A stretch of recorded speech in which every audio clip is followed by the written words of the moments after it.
Oke, selamat sore semuanya teman-teman. Di sini saya akan sharing session terhadap provider state management. Sebelumnya mau dikasih tahu dulu nih proses si state provider state management yang ada di Flutter itu apa sih? Itu adalah sebuah cara untuk mengatur data atau state ketika kita bekerja.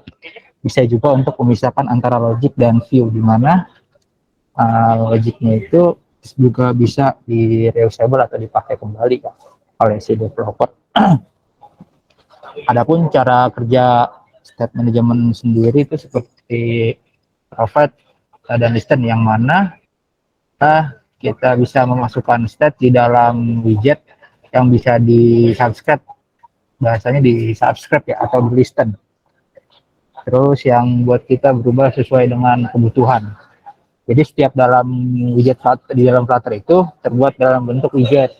Terdapat 2 widget, yaitu diantaranya ada stateless sama stateful. Nah, kalau stateless itu merupakan widget yang dimuat secara statis. Jadi dia bisa kayak apa ya? Kayak sampel buat diinisialisasikan lah dari awal widget itu dibuat. Jadi kalau di Kotlin itu atau di native Java biasanya dia ditaruh di onCreate biasanya. Dan itu bisa diubah-ubah sih biasanya. Bisa diubah-ubah.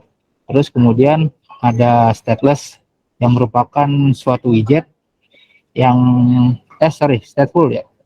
Tadi kan stateless ya, berarti sekarang stateful. Stateful itu widget yang sifatnya dinamis. Itu kebalikan dari stateless. Pada stateful sendiri bisa digunakan properti init state yang berfungsi untuk menginisialisasikan atau bahasanya gimana? Iya, menginisialisasikan lah state yang pertama akan dijalankan. Biasanya itu ada di onCreate kalau di native. Dan stateful widget ini dapat mengubah atau mengupdate tampilan. Bisa menambah widget lainnya, mengubah variabel, contohnya kayak kita misalkan mau ganti icon, ganti warna atau ganti fungsi lah. Jadi contohnya misalkan kayak ada menu register kan biasanya ada input nama, alamat, dan di bawahnya itu kan ada button buat mengeksekusi data yang udah kita isi kan. Nah biasanya kalau belum diisi semua kan si buttonnya itu kan disable atau biasanya berwarna abu-abu ya. Nah misalkan mereka udah diisi semua, itu nanti biasanya jadi berwarna terang. Itu yang biasa dipakai sendiri yang ada di stateful itu. Kemudian di dalam stateful itu dalam 2 variabel itu mereka itu bersifat deklaratif ya.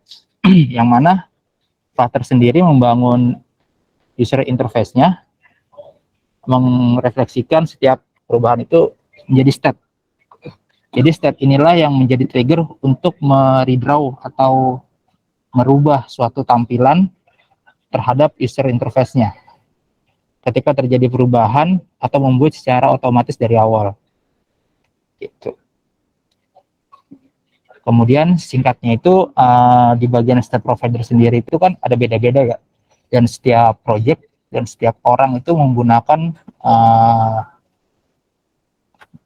mempunyai sifat yang beda-beda, dalam arti kayak contoh misalkan di native itu ada arsitektur yang MVP, MVC, MVPM, sama MVP biasa. Nah kalau di Flutter sendiri itu ada 5, ada provider, Everfood, Redux, BLOC, sama GetX. Nah setiap provider ini tergantung developernya sih, semuanya sama aja sih kalau menurut gue ya. Baik lagi gimana caranya kita bisa mewariskan codingannya itu arsitekturnya saat membuat aplikasi ke developer sebelumnya, ke developer sesudahnya nanti diwariskan gitu. Jadi kalau ditanya semuanya sama aja kok. Belum dijelasin ya, dijelasin dulu dah. Kalau provider itu hampir sama kayak apa ya, provider itu state management yang paling sederhana. Kalau di Flutter simple, tapi ada plus minusnya. Dan adapun manfaatnya biasanya mengalokasikannya di resource menjadi lebih sederhana. Terus ada loading biasanya saat manggil API, terus support dengan library-library. Karena di Flutter sendiri itu kan mayoritas kebanyakan menggunakan library ya. Kecuali emang si developer mau bikin library sendiri, ya bebas, enaknya aja gitu. Terus kemudian ada Riverfoot. Riverfoot ini hampir sama dengan provider, tapi dia compile safe. Bahasanya itu keuji lah dia, testable, hampir sama kayak testable. Jadi kayak menemukan atau ada error, itu bisa diproses selagi selagi kalian itu misalkan ngerunning terus mau ngetes si fungsinya itu jalan atau enggak gitu. Kalau di native itu hampir sama kayak ngedebug lah. Jadi debug fungsinya itu jalan atau enggak. Kemudian ada Redux ya. Biasanya kalau Redux ini dipakai sama si developer ini nih, kalau di Flutter, developer web. Nah, dia itu lumayan scalable dan baiklah strukturnya, arsitekturnya. Terus dia itu juga memiliki alur yang jelas, mudah dan juga mudah mengelola, bahkan bisa mengembalikan state yang bisa kita set gitu. Terus ada BLEC nih, BL block lah kalau bahasanya business logic. Di sini dia juga bisa, dia bersama desain patternnya kayak provide yang pertama, cuman dia ini lebih ke service API yang dijalanin sebelum dia mengeksekusi tampilan, dia mengeksekusi API tersebut gitu. Jadi bahasanya API dulu baru UI lah gitu. Jadi lebih mengutamakan si arsitektur secara respon API-nya gitu dibandingkan ke UI-nya. Dan ini juga biasanya bisa dikombo sih sama state provider atau yang lain. Terus kemudian ada GetX ya. GetX merupakan yang paling terbaru lah, yang biasa developer Flutter itu pakai. Dia itu suatu library yang lumayan kompleks dibandingkan dengan yang lain. Kenapa dibilang kompleks? Karena fitur di dalam library-nya itu banyak. Dia bisa provider state, bisa bisa hampir sama kayak blok. Jadi dia udah nampung semuanya gitu. Jadi dia itu lumayan recommended lah kalau kita bikin aplikasi pakai GetX. Tapi balik lagi ke selera developer masing-masing sih gitu. Saya pakai runningnya di web ya.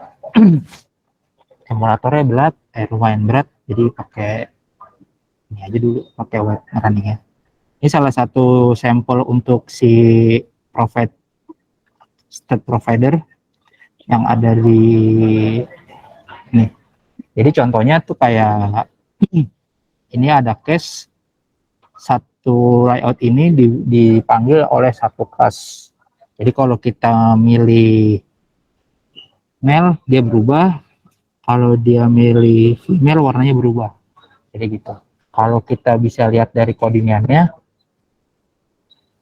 nah nih, di sini cuma ada dua kelas. Yang satu untuk manggil full si layoutnya itu secara UI, dan di sini ada binary provider yang untuk ngeset secara fungsinya. Ya nanti di sini tinggal dipanggil aja di main of the nya. Jadi kalau misalkan kita mau ngasih warnanya tinggal di sini, maksudnya tinggal di kelas ini mau ambil untuk ngeset warnanya dan fungsinya.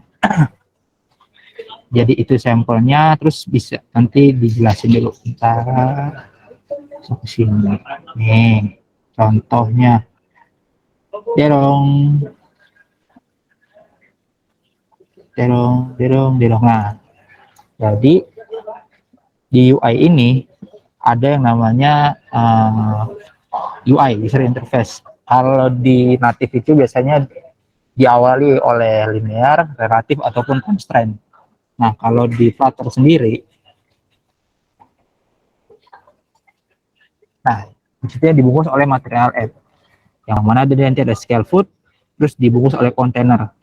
Nah, di sini tuh ada dua case, yang satu secara vertikal ataupun secara horizontal. Kalau di Flutter sendiri, kalau dia vertikal itu dibungkus oleh kolom.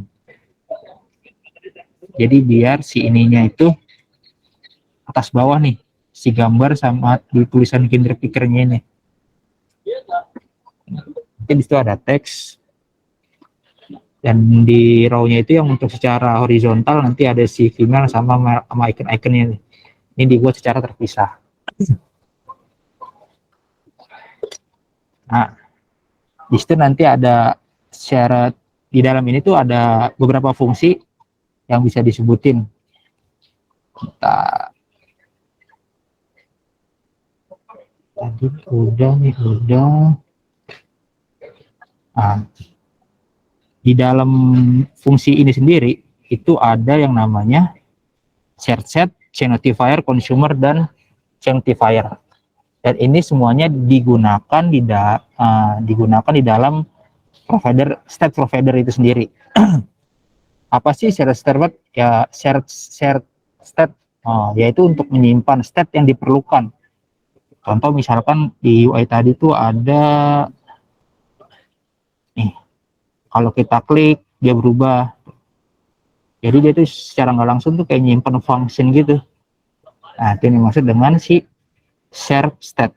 Adapun chain notifier, yaitu dia itu salah satu fungsi yang memberikan perubahan. Jadi kalau dicontoh misalkan kalau kita klik dia berubah warna, kalau dia klik berubah warna, itu disebutnya si chain notifier. Kalau consumer sendiri, yaitu menangkap perubahan dari chain notifier yang ada perubahan. Kayak gitu. Itu contohnya hampir di sini sih. Kita pasang get-nya. Jadi misalkan kita mau nge-get si color-nya itu disebutnya si consumer. Kemudian yang terakhir itu ada sebutannya chain notifier provider. Chain notifier provider sendiri ini bisa disebut juga dia itu kayak memberikan instant dari state. Jadi bahasanya ketika kelas ini dipanggil di suatu kelas lain, ketika kelas ini dipanggil di kelas lain, jadi tinggal ditambahin aja tuh apa aja sih yang bakal di dalam kurungnya si itu di kelas ini. Jadi dia bakal mengkonsum yang ada di dalam si kelas ini tuh bakal mengkonsum apa aja yang dari si kelas ini. Gitu. Nah, paling dari saya itu aja nih. Mungkin ada yang mau ditanyain. Sebenarnya masih ada multi providernya. Yang ada multi provider. Jadi dia ada dua fungsi bisa dipanggil di satu tempat. Hampir sama kayak ada function yang bisa dipanggil di mana-mana gitu. Tapi bukan memakai kondisi.